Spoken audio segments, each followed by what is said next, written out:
Hello, everyone, and welcome to another episode of the Wise Decision Maker Show, where we help you make the wisest and most profitable decisions. As always, my name is Dr. Gleb Tsipursky. I'm the CEO of Disaster Avoidance Experts, the future of work consultancy that sponsors the Wise Decision Maker Show. Today with me is Yiannis, the CEO of Covve, and we'll talk about Covve in a bit. But before talking about Covve, let's talk about remote work. And what do you see as the future of remote work, Yiannis? Tell me a little bit more about your vision. Hi, Gleb. Yes, of course. Yeah, remote working. Well, we've seen a big change. I'm not going to speak that much about the change, but it was indeed the catalyst. So, remote working is something that existed in the past. In the US, it accounted for like 5% of people were working from home. And in Europe, that was 6%. Now that jumped drastically during the pandemic. And of course, that because we had to. And the good thing is that technology came to assist us in that. And this is what creates now an environment that supports remote working. So technology came in with Zoom, like we're doing now, and Hopin, and all these tools to encourage it. And then remote work jumped to like threefold in the US, fourfold in Europe. And it's interesting because you asked me about the future, and I see that it did make us rethink our priorities. It did force many people in my company as well to rethink about work-life balance, see how they can actually adapt their work to fit their life better, since remote working was now not only more facilitated through tech, but also more accepted by the employers. And now we're shifting out of the pandemic, of course, to this new norm, which accepts remote work, but also we see that it has in many cases had a negative effect, a negative impact. Like in our case, we had people that were going through demotivation, although efficiency was up.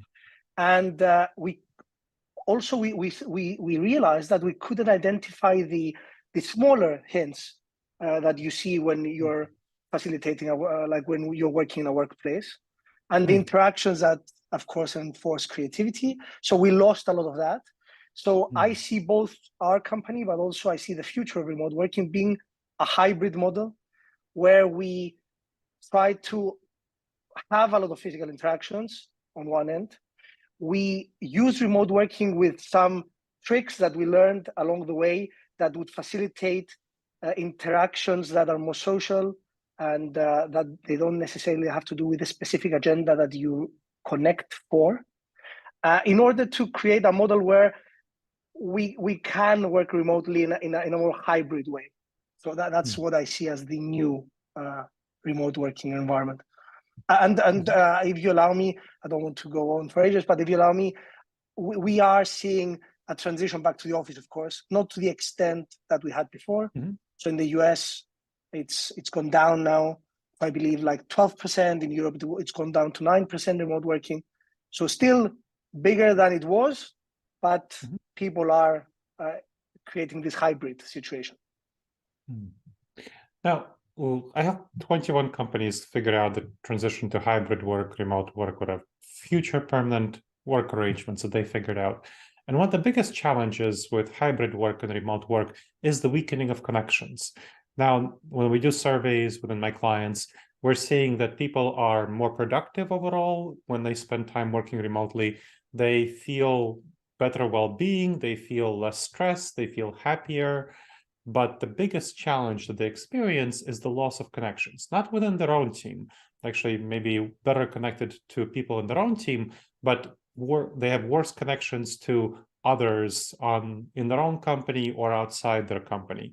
So this weakening of connections. Tell me what you've observed in terms of the sense of people's connections to each other. Yes, especially in the beginning when we start, and what we see also in the industry, so it's reflected. We speak with many company owners and other fellow employees, colleagues. We see indeed what you describe. So we stopped having like random interactions. We stopped having when the remote work really accelerated. We stopped having events, of course, and all these interactions in the office. So it did hurt networking, as you say, and connections and social interactions, and then people adapted. And then we created, like in our company, we created these coffee sessions forced on Zoom, still without agenda, so to create some interactions that are not necessarily facilitated. We created gaming nights where we do gaming, where we actually get to experience emotions and states that are not your polished situation that you have in the office. We take every excuse to have physical interactions. So we, for example, I'll give you an example. We took a challenge to facilitate networking at a 5,000 people event, to be the people facilitating it as networking experts. And we used a combination of our products to create NFC contactless badges to exchange details. And then we actually gamified it, having live stats on screens on people connecting and which countries were connecting and which industries were connecting, and also creating a currency out of that. So you could go to the bar and get a gin and tonic or a lemonade using your connections as currency. So facilitating this gamification and to do this, we brought the whole team together to do it, like both engineers and creatives, and so to give a sense of presence. So we take every opportunity to facilitate that. Now that's in our company, on our premise, which is networking. Both our products and our education is around making it a habit of staying in touch. So as these interactions have, as you said, have come away from us, as this randomness has come away, there is a much bigger need for a system, for a habit of staying in touch and making sure that you're reaching out, even if there's no specific 100% agenda to other people. And of course, that does not factor in the randomness that we had before, but it does encourage connections and referrals and introductions. So you both manage, but also facilitate the growth of that contact network. Excellent. Now, tell me a little bit about the nature more of your expertise. What does your company do exactly? What are the products you offer so that our audience understands where you're coming from when you speak about networking and connections? Yes. So our vision is to help people build meaningful relationships. That's the vision of our company. And we do this through education and products. Our main product is a system, a platform that is served through a mobile app called Covve Personal CRM. And what it does is it helps you make it a habit of reaching out to people. So it's going to remind you to reach out to your connections. It's going to give you the excuse. So for example, news affecting their industry and their sports team maybe, but it also puts you in a workflow where you have to listen. So a workflow where you have to take notes on what the priorities are. Maybe it's their family, maybe it's their career. If it's their family, who's their family? So put you in this workflow of listening instead of just transactionally speaking, listening, absorbing, and then offering back information at first, because that's what we want to encourage. The building of interactions to build reciprocity and trust, and then of course then referrals and knowledge exchange. So in simple terms, it creates a people-centric approach to put reminders and notes and make it a habit of reaching out to people every week. So it's like a habit meets productivity meets contacts app. Now that's our main product as a company, because we have the vision that I described before, helping people stay in touch. We have other products that have to do with the relationship. Like, for example, we offer digitization of business cards, both paper scanning. We have the most accurate scanning solution for scanning business cards in more than 30 languages, but also digital business cards, because that's the beginning of the relationship.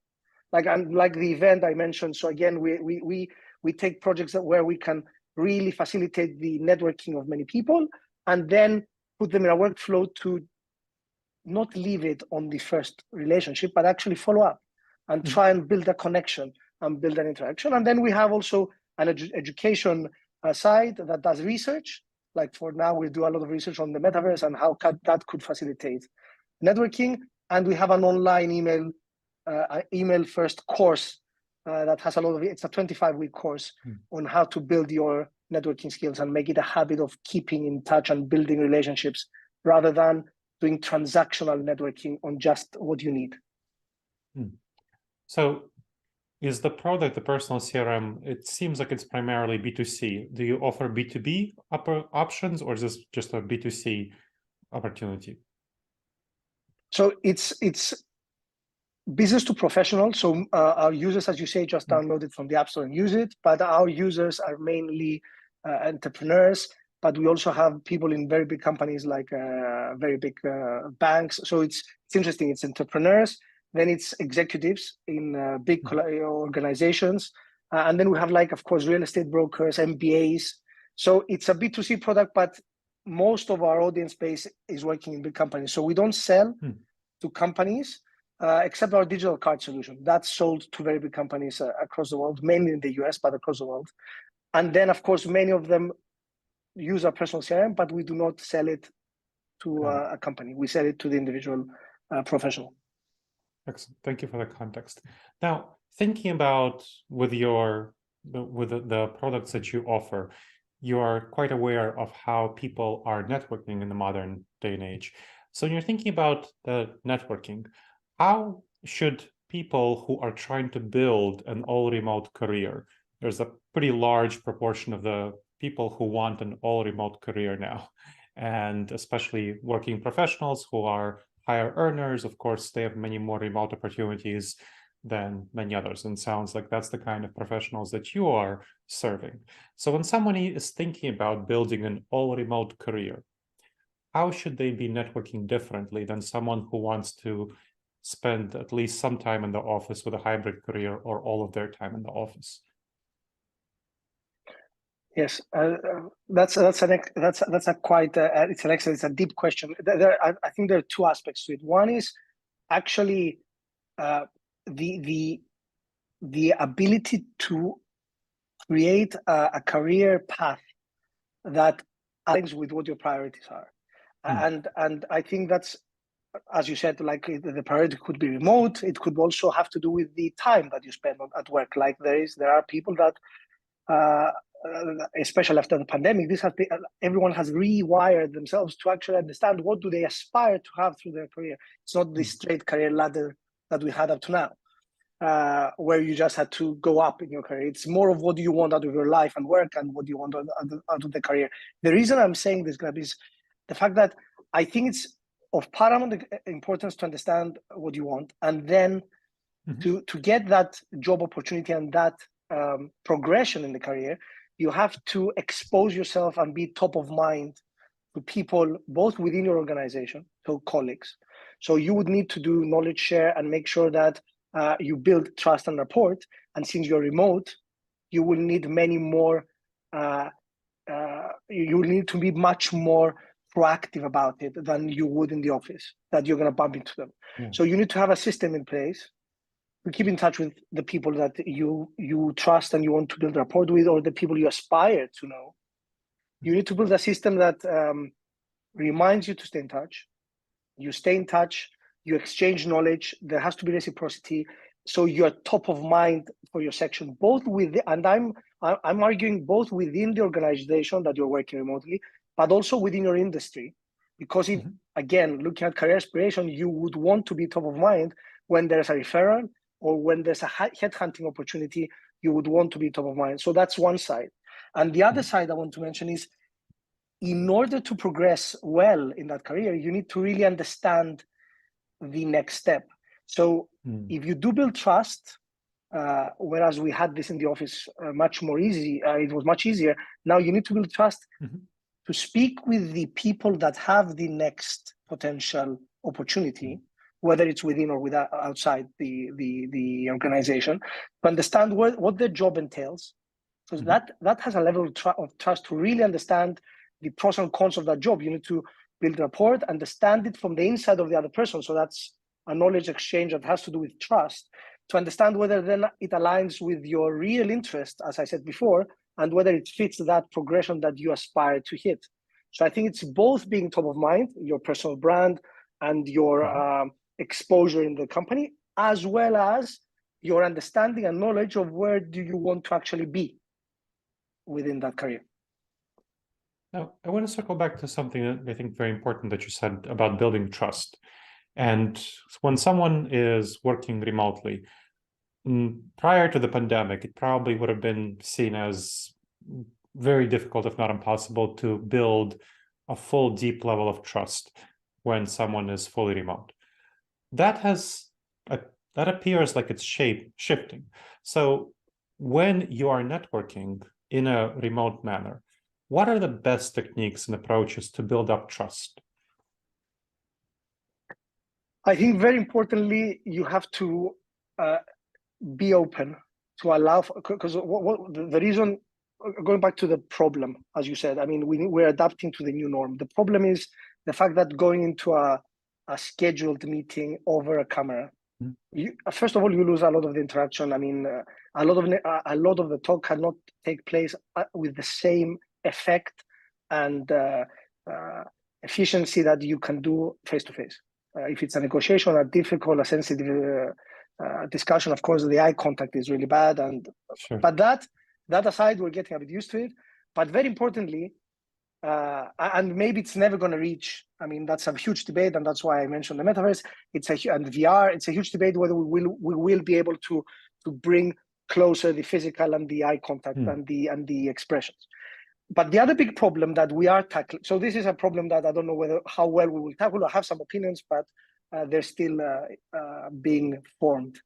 The other problem, though, is the fact that when we go in a scheduled meeting, in a scheduled call, we are very much prepared to expose ourselves to that specific interaction.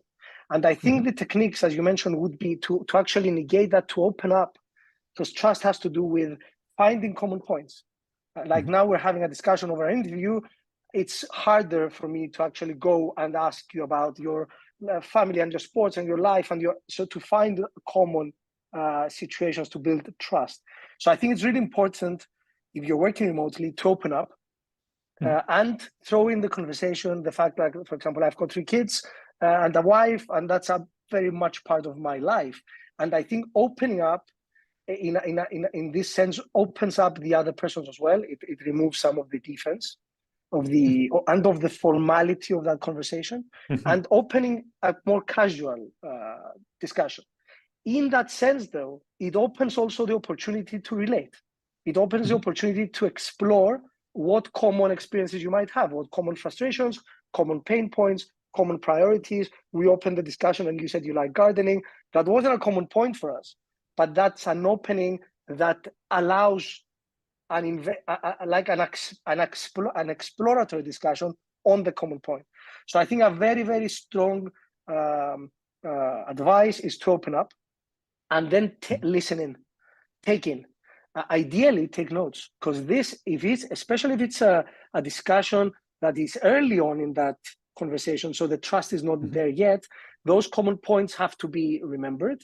They have to be, and then they have to be maybe brought back, or even if I'm not into gardening, maybe I want to put a note to see what's happening in gardening, to actually go back to it. I'll quote a user of us who is a very high executive in a very, very prestigious bank. I don't need to name, he's a private banker. And he mentioned that he does 42 touch points with his clients every year. He's a big user of our system. But he said that actually a very important point for a client of mine is a health condition with his wife that I am actively monitoring, because I care and I need to show that I care and I need to connect with that person on that matter. So I think it's opening, which will allow more to be shared, listening, recording, and then making sure you have a system to connect again and again until you build that trust and rapport. And of course, the last thing I'm going to mention here that's very important is giving. And when I say giving, it could be in the form of knowledge. So it could be in the form of sharing know-how. It could be in the form of, if you are actively listening, as I said before, then you will hear needs.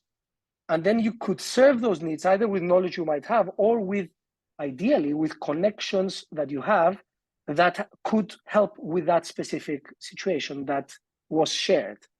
And if you do offer the connection, what happens, and this is the beauty of networking, I think, and this is the essence, is that you're bringing two people together. Now that ticks a few boxes. It creates a reference points on you if that connection is successful. You wouldn't do it unless you want to do it. You believe it's going to be fruitful. If it's fruitful, it creates a giving gesture by you to two individuals, not just one, by the way, who in turn, most of the times, reciprocate with a connection to you. And that creates a loop that grows your network while at the same time building trust and rapport, because then when you speak again with Gleb, you'll say, yeah, and how did it go with John? And you can say, yeah, John, we've been very, very close since then. And that creates a loop that allows you both to nurture, but also to grow the network. Excellent. Great. Well, those are the questions I had. Is there anything else you would like to share with our audience that you haven't yet discussed about remote work, about networking, about Covve that we have not yet touched upon? No, I think we've covered most of the things I wanted to express. One thing is that I'd like to share the fact that we started very recently working with a lot of our users. Like, for example, I'll mention Doug Lester. He's a career coach and he advises leading business schools in the US on advising MBAs on how to excel in their careers, as well as FTSE 100 executives. Now, the reason I mentioned Doug is that we started collaborating with Doug on sharing know-how on why it's very valuable to build meaningful relationships, how to build a habit of doing so. And we're doing it now as well with Sharon Stewart. She's leading a female entrepreneur network of more than 3,000 female entrepreneurs in Nashville. Different approach, female entrepreneurs starting up. Again, same problem statement, like same idea of how do you create a habit of doing this. And the reason I'm saying this is because we're very keen to meet people from different professions. So this is like an invite for anyone to reach out to understand the specific needs within their job of actually building a meaningful network and what they're doing about it and what habits they're doing and how we can help facilitate their situation. Excellent. Well, thank you for sharing your expertise, Yiannis. That was very helpful. Thank you very much, Gleb. And thank you to the audience for checking out another episode of the Wise Decision Maker Show. Make sure to subscribe wherever you checked us out and leave a review. It really helps us improve the show to know what we can do better and what we're doing well, and it helps other people discover the show. And please make sure to recommend our show to your family and friends. All right, everyone, I'll see you in the next episode of the Wise Decision Maker Show. In the meantime, the wisest and most profitable decisions to you, my friends.